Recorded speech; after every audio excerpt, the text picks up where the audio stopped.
Everybody, Dave Robbins here with Three Banks Properties. I thought I might try and do something a little bit different this time around. I know it's January and the elections are over. Things may be getting back well somewhat into play here. We shall see. There's a lot of changes going on in our administration. But what I want to do is attempt for a while, and I don't know how long this is going to last, but maybe every other week put out a short video um, with a little description in regards to the contract for purchasing, how it affects the seller as well as the buyer, and what you can expect and what you can do.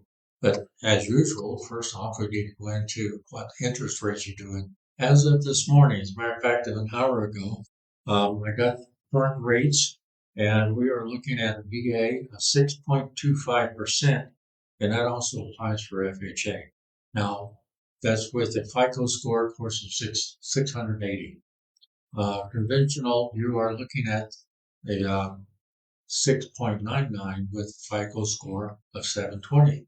So a little bit tougher on those. Something that's really interesting, I wanted to bring up last time.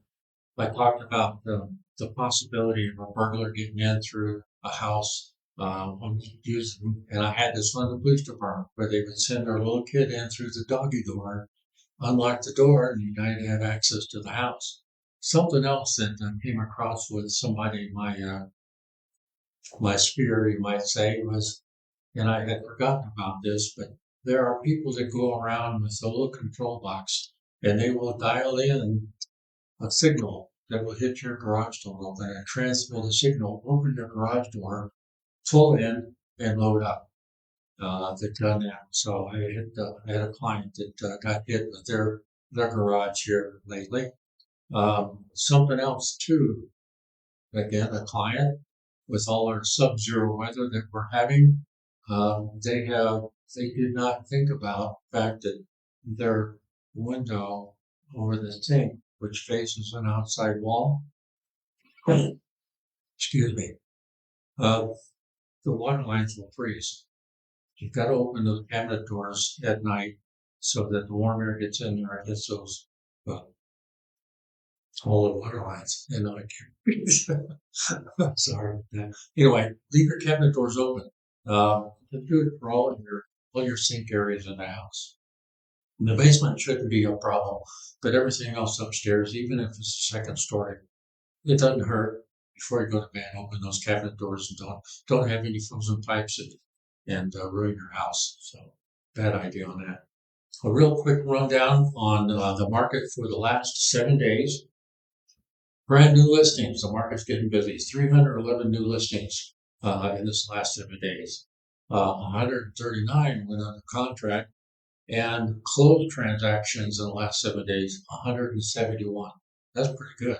So it's getting active out there, and I think we're going to see that really move forward this year versus what we had last year. So hopefully I'll be able to keep a better tab in it every other week. I'll give you an update on what's going on and how many closings there are out there, so you can use that information for yourself. Let's see here. I already did the interest rates. Oh, something to think about. For 2-1 buy down, concessional, seller concessions. During the process of either selling a home or buying a home, some people want to always know, well, we all want to negotiate.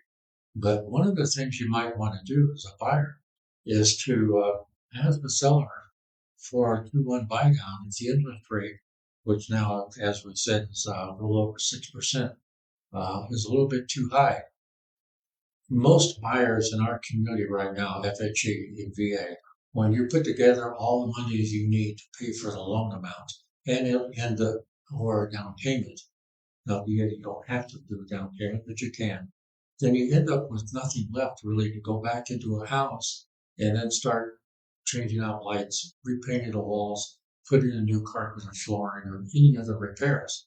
So instead of that, have the seller, for instance, maybe do some of those things as a concession, give you some of that, or if the interest rate, like I was saying a while ago, is a little bit too high, ask for that concession. All right, I need $2,000 over here off the sale of the house, or maybe even add it another 1 or 2,000 to the purchase price and get your interest rate down. a couple of points. And then that way you've got a few years before it gets back to what the rates are at the time. So you might want to do that. Look at the concession parts. Something else. Oh, here we go. Now this last time I showed this before, and this was the information on properties as they had closed by the end of December. Now this is really neat because once a month when this comes out. Now, December of this year versus December of last year, the gain on a property over time was $26,009. So in 1 year, that's pretty good savings versus some things that you might want to put in the bank and hope the bank pays you good, but not so much. So I'm hoping I'll be able to get that to you guys too. One of the other things I wanted to do is our contracts for selling a house or buying a house. A lot of people don't understand everything that goes on. Now, this is just a contract itself, 16 pages of print. And what I'd like to do is take this and maybe this next week I'll get started on this. But there's what I call a calendar of events, and a lot of people don't understand it. Calendar of events, it's everything that goes on in a contract for seller and buyer that have deadlines. And these 2 pages, pages 2 and 3, are really important. And that's what you really want to gear into and watch as you go through the whole process of selling or buying a home.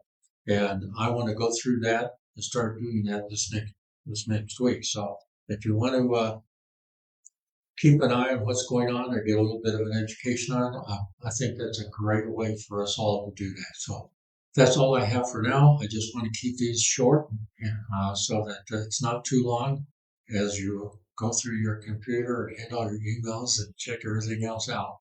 Don't want to spend too much time. Thanks a lot. All my information is on my website. So if you have questions, give me a call. You got the number. Thanks. Bye.